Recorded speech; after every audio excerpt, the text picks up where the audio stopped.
ከፍታ አለ። ጊዜን ጠብቆ የሚመጣ ከፍታ አለ። ወቅትን ጠብቆ የሚመጣ ከፍታ አለ። ባለንበት ሲቹዌሽን ሆነ የሚመጣ ከፍታ አለ። በጊዜው ከፍ እንዲያደርጋችሁ ከኃይለኛው ከእግዚአብሔር እጅ በታች ራሳችሁን አዋርዱ ብሎ ሲናገር እናያለን መጽሐፍ ቅዱስ። ከኃይለኛው ከእግዚአብሔር እጅ በታች ራሳችሁን አዋርዱ ማለት ለእግዚአብሔር ተገዙ፣ በእግዚአብሔር ቃል መሰረት ተራመዱ፣ ተጓዙ። የእግዚአብሔርን መለኮታዊ ሰማያዊ ሐሳብ የሆነውን እሱን በሕይወታችሁ ተርጉሙ እያለን ያለው። ስለዚህ መገዛት ማለት ለእግዚአብሔር ሐሳብ መገዛት፣ ለሐሳቡ መገዛት፣ ለሐሳቡ መንበርከክ፣ ለሐሳቡ መሆን፣ ለሐሳቡ የእግዚአብሔርን ሐሳብ እንድናከናውን ከእግዚአብሔር እጅ በታች ያለ ሰው ከእግዚአብሔር ሐሳብ ወይንም በእግዚአብሔር የሚታሰብ ሰው ነው ማለት ነው። በእግዚአብሔር የሚታሰብ ሰው ማለት ነው። ራሱን ለእግዚአብሔር ያስገዛ ወይንም ራሱን ለእግዚአብሔር ብሎ ራሱን የሰጠ ሰው በእግዚአብሔር የታሰበ፣ እግዚአብሔር የሚያስበው፣ እግዚአብሔር የሚያደርግለት፣ እግዚአብሔር የሚጎበኘው፣ እግዚአብሔር እስከ መጨረሻው በሕይወት ዘመን ሁሉ በእግዚአብሔር ቁጥጥር ስር ያለ ሰው ነው እና ስለዚህ እግዚአብሔር እንደዚህ ቃሉ እንደዚህ ይላል፣ ስለናንተ ያስባልና። አያችሁ፣ ስለናንተ ያስባልና። እግዚአብሔር አምላክ ስለኛ ያስባል። እግዚአብሔር አምላክ ስለኛ የሚያስብበት ምክንያት ምንድን ነው ብለን ስንል እኛ የተለየ ማንነት አለን ወይንስ እግዚአብሔር ለምንድን ነው ስለኛ የሚያስበው? አይታችሁ እንደሆነ የጀረሚያ ምዕራፍ 29 ላይ ስለናንተ የማስባትን ሐሳብ እኔ ያውቃለሁ ብሎ ሲናገር እናያለን። ከእግዚአብሔር ክንድ በታች የእግዚአብሔር ክንድ ክርስቶስ ኢየሱስ ነው። ከክርስቶስ ኢየሱስ ክንድ በታች ታስቦ የሚኖረው ወይንም ከክርስቶስ ኢየሱስ ክንድ በታች ከክርስቶስ ኢየሱስ ኃይል በታች በቁጥጥር ስር ሆኖ ከእግዚአብሔር ጋር የሚራመድ ሰው እግዚአብሔር ያስብለታል። ምክንያቱም በክርስቶስ ኢየሱስ የሆነለት ትልቁ ስልጣን ምንድን ነው ብለን ብንል የልጅነት ስልጣን ነው። የልጅነት የእግዚአብሔር ልጅ መባል ማለት ቀላል አይደለም። የእግዚአብሔር ልጅ መሆን ማለት በእግዚአብሔር መታሰብ ማለት ነው። የሚያስፈልገውን ነገር ሁሉ አባት ለልጁ እንደሚያውቅ፣ እናት ለልጇ እንደምታውቅ እግዚአብሔር ለልጆቹ ያውቃል። ምክንያቱም በክርስቶስ ኢየሱስ ልጅ ሆነናል። የልጅነትን መንፈስ በሕይወታችን በስቶልን ስላለን እግዚአብሔር ስለኛ ያስባል። ምን ያስፈልጋል? ከእግዚአብሔር ሐሳብ ወይም ከእግዚአብሔር ቃል ወይም ከእግዚአብሔር ክንድ በታች በእግዚአብሔር ተገዝቶ መኖር፣ ለእግዚአብሔር ተገዝቶ መኖር፣ ይሄ በሕይወታችን ያስፈልገናል። ብዙ አይታችሁ እንደሆነ ወንድሞቻችን እህቶቻችን በክርስቶስ ኢየሱስ የሌሉ በክርስቶስ ያልነበሩ ወይም በክርስቶስ የሌሉትን እነሱን እዩዋቸው ይላል። ለእኛ ከሁሉ በላይ የትኛው ነው ታላቅ ነገር ያደረገን ብላችሁ ብትሉ የዘላለም ሕይወት ነው። የዘላለምን ሕይወት ያገኘነው በልጅነት ነው። ልጅ የሆነ ሁሉ የዘላለም ሕይወት አለ። ስለዚህ ከእግዚአብሔር ክንድ በታች ራሳችሁን አዋርዱ። ከፍ እንድንል ሳይሆን በእግዚአብሔር ሐሳብ ላይ እንድንሰለጥን፣ በእግዚአብሔር ሐሳብ ላይ የበላይ እንድንሆን ሳይሆን ከእግዚአብሔር ክንድ በታች ራሳችንን አዋርደን እንድንኖር ይፈልጋል። እንግዲህ በጊዜው በዘመኑ የሚሆነውን ነገር ልንመለከት ያስፈልጋል። ብዙ ሰዎች በአሁኑ ጊዜ አንቱ ተብለው ወይንም እከሌ ተብለው ተጠርተው የሚሰገድላቸዋል። እግራቸው ላይ የሚሰገድላቸው፣ ጫማ እስከ መሳም፣ የእግዚአብሔርን ክብር የእግዚአብሔርን ከፍታ እስከ መውሰድ የተደረሰበት ዘመን ላይ ነው ያለነው። ይህ ዘመን ደግሞ የምንመለከት ነው፣ በጊዜው የሚሆን ዘመን ነው። በዚህ ጊዜ ውስጥ ግን ሰው ራሱን አዋርዶ ለእግዚአብሔር የሚያስገዛ ከሆነ አንደኛ በእግዚአብሔር የታሰበ ይሆናል፣ ሁለተኛ እግዚአብሔር የሚያስብለት ልጅ ሆኖ ይቀጥላል።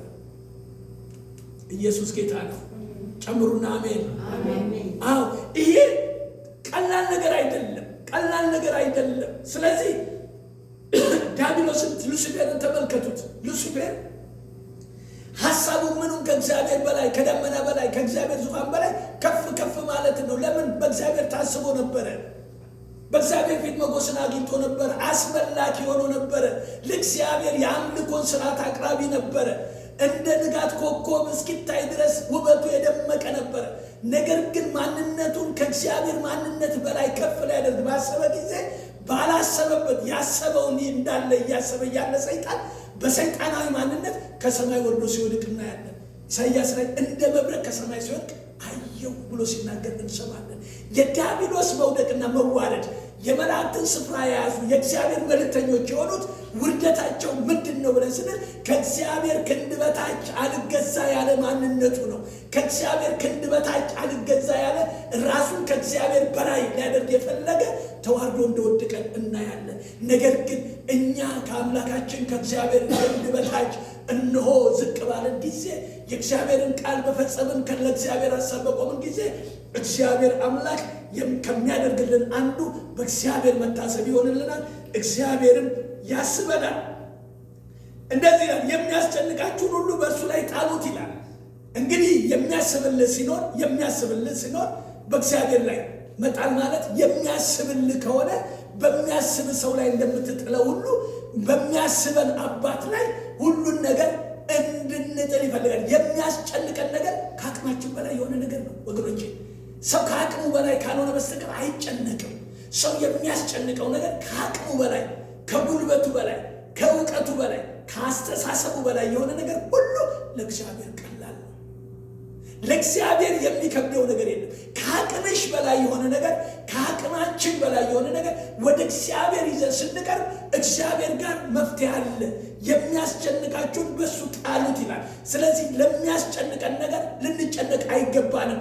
ነገም ተስፋ አለ። ነገ ምን አለ? ተስፋ አለ። እኛ ተስፈኞች ነን። ልጆች ሆነን የምናጣው ነገር የለም። ከአባታችን ስለምንቀበል በአባታችን እጅ ያለ ሁሉ የኛ ስለሆነ በእግዚአብሔር ታምነን በእግዚአብሔር ክንድ በታች ተገዝተን እንድንኖር እግዚአብሔር ይፈልጋል። እንደዚህ ይላል ቁጥር 8 ላይ በመጠን ኑሩ ንቁ ይላል። በመጠን ምን በሉ? ንቁ፣ ኑሩ፣ ንቁ። በመጠን ኑሩ፣ ንቁ የሚለው ቃል ቀላል ነገር አይደለም። ምክንያቱም ባላጋራችሁ ዲያብሎስ የሚውጠውን ፈልጎ በዙሪያችን እንደሚዞር መጽሐፍ ቅዱስ ይናገራል። ዲያብሎስም ሆነ ሰይጣን ማንኛውም ሊውጥ የሚፈልግ አንድ ሰው ወይንም አንድ ክርስቲያን የሚያገኝበት መንገድ ሲደክም ብቻ ነው። በመጠን አለመኖር ያደክማል። በመጠን አለመኖር ስጋን ያደክማል፣ መንፈስንም ያደክማል። ሁሉ ነገር መጠን አለው።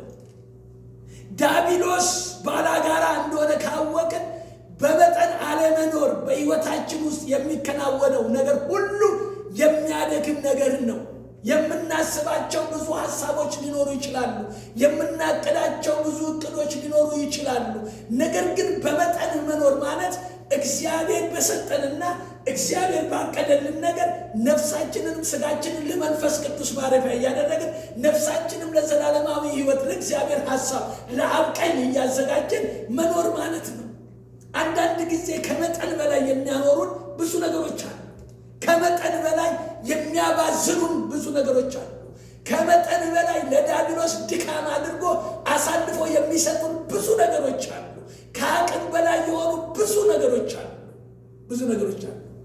የእስራኤልን ሕዝቦች በምድረ በዳ ላይ እግዚአብሔር ድርጭን ከሰማይ ያዘነበላቸውና የዕለታችሁን ሰብስባችሁ ውሰዱ ካለ በኋላ የነገና የጥን ወዲያን ሁሉ እየሰበሰቡ ያስገቡ ነበረ። በማግስቱ ይተላ ነበረ።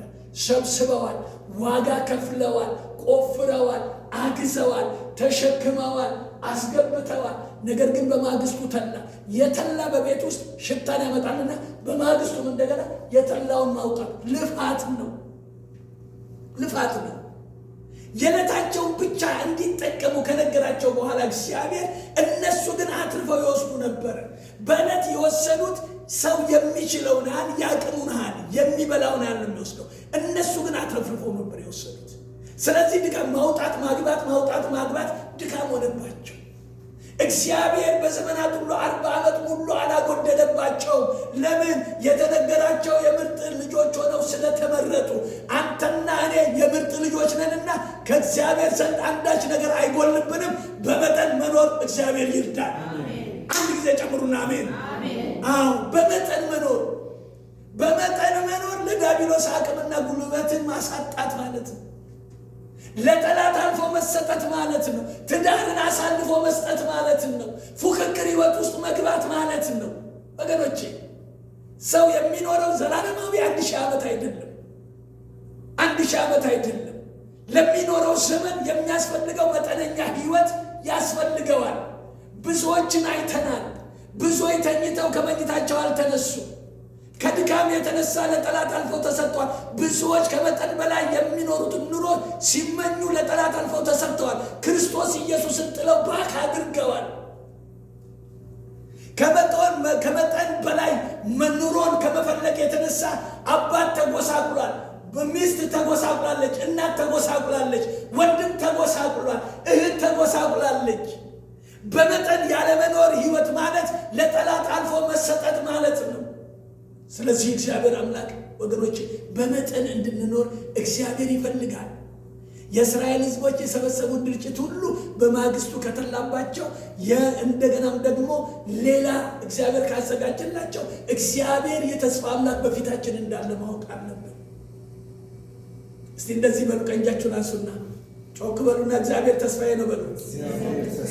ድገሙና በሉ ወገኖቼ፣ እግዚአብሔር ተስፋችን ነው። ትናንትና ያገኘነው ዛሬ ልናጣ እንችላለን። ኢየሱስን ግን አናጣውም። አሜን። በመከራ የሚደርስ ደራሽ እሱ ነው። አሜን። በጎደለ ነገር የሚደርስ ኢየሱስ ነው። አሜን። በታመመን ጊዜ የሚያስታምመን ኢየሱስ ነው። አሜን። ባልታዘዘ ነገር ላይ የሚያዘው ኢየሱስ ነው። አሜን። አንዳች ነገር አይጎልባችሁ ወገኖቼ። በመጠን በመኖር ህይወት ውስጥ በመጠን በመንቀሳቀስ ህይወት ውስጥ የሰውነታችንም የአካላችንም የነፍሳችንም ብርታትና ጥንካሬ ይቀጥላል። ወገኖቼ ምንም ብትሉ ምንም በክርስቶስ ኢየሱስ ያለ አንዳች ነገር አይጎልብንም። እኔ ያው ምስክር ነኝ ወገኖቼ፣ አንዳች ነገር አይጎልብንም። እግዚአብሔር አምላክ ልጅ ያደረገን እንድንራብ ሳይሆን እንድንጠማ ሳይሆን እግዚአብሔር አምላክ በመጠን እየኖረን የእግዚአብሔርን መለኮታዊ ሐሳብ እንድናስፈጽምና የዘላለም እቅዱን እንድናስፈጽም ነው። እከሌ ስላደረገ አይደለም የምትኖሪው። እከሌ ስላደረገ አይደለም የምኖረው። እገሌ ስላደረገ አይደለም የምትኖረው። እግዚአብሔር አምላክ በዘመናት ሁሉ አመጣጥሮ ስላኖረ ነው የምትኖረው። አሜን። ስለዚህ ወገኖቼ የብዙዎች ትዳር ፈርሷል በመጠን አለመኖር። በዚህ ምድር ላይ በተለይ ባሪያ ያደረገ ነገር ምንድን ነው ብላችሁ ብትሉ በመጠን አለመኖር ነው። በመጠን አለመኖር ባሪያ ያደርጋል። ከእግዚአብሔር እጅ በታች ሳይሆን ከዲያብሎስ እጅ በታች ያደርጋል። ጉልበት ይበዘበዛል፣ ዘመን ያጥራል፣ ጊዜ ያጥራል፣ እድሜ ያጥራል፣ አስተሳሰብ ይወሰዳል፣ በስትረስ መመታት ይመጣል። ዛሬ ግን በመጠን እንዳንኖር ሹክ የሚለንና የሚመክርን የክፉ ሐሳብ በኢየሱስ ስም ይመታ። አንድ ሰው ጮኸ አሜን ይላል። አሜን። አዎ በመጠን መኖር ማለት ማትረፊያ ነው ወገኖች። ባዝነን እንቀራለን።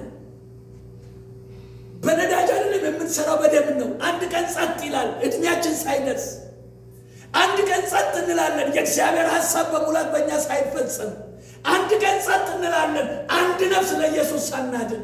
አንድ ቀን ጸጥ እንላለን የእግዚአብሔርን ሐሳብ በልባችን ተፈጽሞ በምስጋና ሳናቀርብ። አንድ ቀን ጸጥ እንላለን የእግዚአብሔርን ሙላት ለትውልድ ሳናደርስ። አንድ ቀን ጸጥ እንላለን ወንጌልን በአደባባይ ሳንሰብክ። በመጠን መኖር ጳውሎስ እንደዚህ አለ፣ ያለኝ ይበቃኛልን፣ ምን ብያለሁ? ተምሬአለሁ።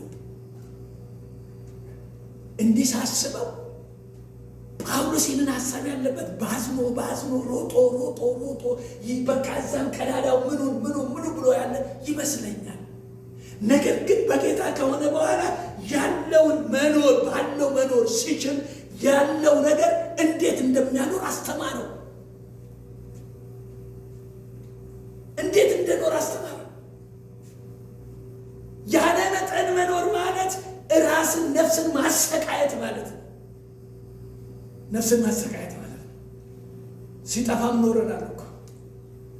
ሲገኝ ብቻ ነፍስን ለማሰቃየት አንሮጥም። የእግዚአብሔርን ሐሳብ በእግዚአብሔር ተደግፈን የሚያስጨንቀንን በሱ ላይ እየጣለን የተዘጋውን እያስከፈትን የተቆለፈውን እየሰበርን ከእግዚአብሔር ክንድ በታች በኖርን ጊዜ የእግዚአብሔር ሐሳብ በሕይወታችን ይፈጸማል። አንድ ላይ አሜን። ወገኖቼ ዛሬ የምንመለከታቸው ነገሮች ሁሉ የሚያሰጉ ናቸው፣ አስጊ ናቸው። ልንነቃ ይገባናል። ዲያብሎስ ጉልበታችንን አቅማችንን እየመታ ነው። ከእግዚአብሔር ሐሳብና ከእግዚአብሔር ቤት እያራቀን ነው። ከእግዚአብሔር ልጅነት ፈልቅቆ እያወጣን ነው። የልባችንን ሐሳብ የሥጋችንን ሐሳብ ስናደርግ የእግዚአብሔርን መለኮታዊ ሐሳብ እያጣን ነው። ለእግዚአብሔር መኖር ስንችል እግዚአብሔር ስለኛ የሚያስበውን ነገር እያወቅን የሚያስጨንቀንን ነገር በሱ ላይ እየጣልን እንደ መኳንንት መኖር ሲገባን እንደ ተጨነቀ ሰው ልንባዘንና ልንሯሯጥ አይገባንም። አለመጠን መኖር ውበትን እናጣለን፣ ልጅነታችሁንን እናጣለን።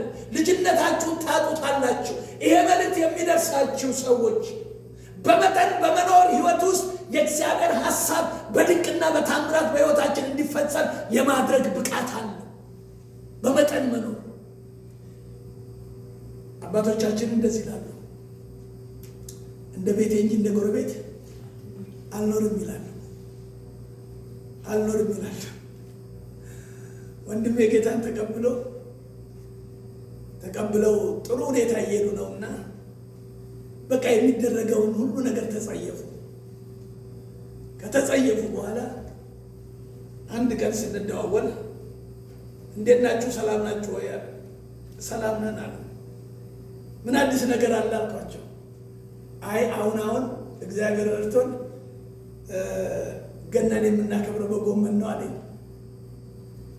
በደንብ ስሙኝ፣ በጎመን ነው አለኝ። ኦኬ እግዚአብሔር ይርዳህ፣ ደስ እንዳላችሁ አድርጉ፣ በተነዳችሁበት ተዋሱ። ኢኮኖሚ እኮ ምን የሚያደርገው ደሞዜን እኮ የአንድ ወርና የሁለት ለአንድ ዓመት ባል የአንድ ወርና የሁለት ወር ደሞዝ አይበቃም። አሁን እኮ ኢየሱስ እኮ ገላገለን። ጌታ እግዚአብሔር አምላክ ይባርካል። አሜን አልኳቸው። በሚቀጥለው ደግሞ ከስንት ጊዜ በኋላ ደግሞ ብዙ ጊዜ እንደዋወላለን። ስንደዋወል ፍየል ከቤት በዓል ነውና ፍየል ትላለች። ዛሬ እንዴት ነው? ዛሬ ጎመን ነው የሚቀጥለው ስል አይ በቃ ጎረቤት በጎች ሲያርዱ አዩና ልጆቹ በቃ እንደ ጎረቤት ካላደረክልን አሉኝና ዛሬ የማደርገው እንደ ኢየሱስ ሳይሆን እንደ ጎረቤት ነው አለች። ስንት ገዛት ፍየሏን ብዬ ስለው ዝም በል አይነገርም አለ። ምን ላድርግ? ኢየሱስ ያድናል። በመጠን ሰው ከኖረ ጎመንም ከሁሉ በላይ ቫይታሚን ነው። አሜን በሉ እስቲ። አዎ ኢየሱስ ያድናል። እግዚአብሔር አምላክ ምን በላህ አይልህም፣ ምን ጠጣህ አይልህም። እንደማታጣ ያውቃልና እግዚአብሔር ልጁ ነህ። በመጠን መኖር ማለት ግን ባለህበት የህይወት ዘመን ራስን ማክረም ማለት ነው። ራስን ማቆየት ማለት ነው። ባዘንን፣ ሮጥን፣ ሄድን፣ ምን አለን እጅ ላይ ስታየው ግን የለም። ባዝነህም ባክነህም መብላት መጠጣትን ከልጅነት የተነሳ የሚገለግልህ አንዳች ነገር የለም።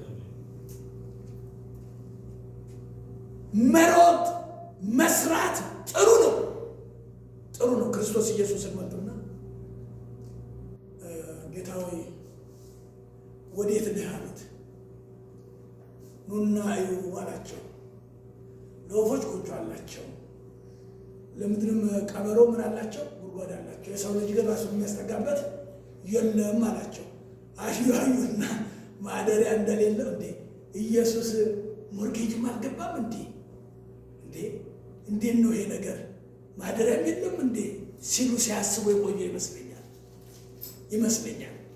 ምክንያቱም በዛ ዘመን ክርስቶስ ኢየሱስን የሚያሳስበው የአብ ቀኝ አይደለም፣ ለራሱ ለኔና ለእናንተ የሚያርፍበት እኔ ቤት ይሻላችኋል፣ በአባቴ ዘንድ ብዙ መኖሪያዎች አሉ፣ ላዘጋጅላችሁ እሄዳለሁ፣ አባት እንደሌላችሁ አልተዋችሁም ማለት እኔ በቃ የሚያስበው እላይ ነው። ሐሳቡ ወደ አባቱ መናፈቅ ነው። ጳውሎስም ወደ ኢየሱስ ነበር መናፈቅ ይናፍቅ ነበር። የሚናፈቅ ነገር አለ። በዚህ ዓለም ላይ ነፍሳችሁ እስክትጨነቅ ሕይወታችሁ እስክትጨነቅ የሚያስጨንቃችሁ ነገር በኢየሱስ ስም ይመታ። ጨምሩና አሜን በሉ። አዎ ይመታ። አትጨነቁ፣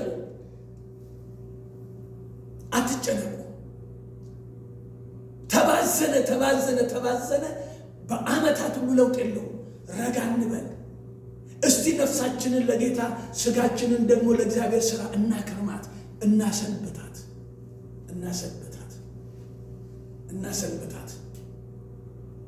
እግዚአብሔር አምላክ መላ አለው። በሁሉ ነገር እግዚአብሔር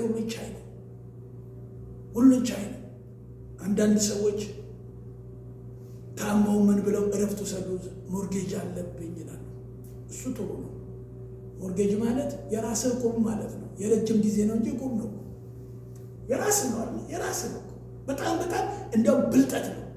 ነገር ግን ነፍስን እስከምናስጨንቀን ለዚህ ለአንድ ቤት ትከፍላለህ፣ ለ3 ለ4 ቤት የሚያሯሩጥ ነገር እስከ መጨረሻው የሚያቆይ ይመስላቸው ነፍስን እያሰቃዩ ነው። ኢየሱስ ይችላል። በአቅም ልክ በምትኖርበት ልክ እንደ ቁብ በየወር እየጣል ተሰብስቦ የሚመጣ ነገር ነገም የሚጠቅም ነገር ነው፣ አውቀዋለሁ። ነገር ግን ከአቅም በላይ የሆነ ነገር እግዚአብሔር ይርዳን። አሜን። እግዚአብሔር ይርዳን። አሜን። ስለዚህ ይህንን ቃል ደግሜ አነብና እጨርሳለሁኝ። እንግዲህ በጊዜው ከፍ እንዲያደርጋችሁ ከኃይለኛው ከእግዚአብሔር እጅ በታች ራሳችሁን አዋርዱ። እርሱ ስለ እናንተ ያስባልና የሚያስጨንቃችሁን ሁሉ በእርሱ ላይ ጣሉት። በመጠን ኑሩ፣ ንቁ። ባላጋራችሁ ዲያብሎስ የሚውጠውን ፈልጎ እንደሚያገሳ አንበሳ ይዞራልና ይላልና ድካማችሁ ለዲያብሎስ አልፎ እንዳይሰጥ አቅማችሁን፣ ጉልበታችሁን፣ መጠናችሁን እያያችሁ ከክርስቶስ ኢየሱስ ጋር ለመቀጠል እግዚአብሔር አምላክ ይርዳል።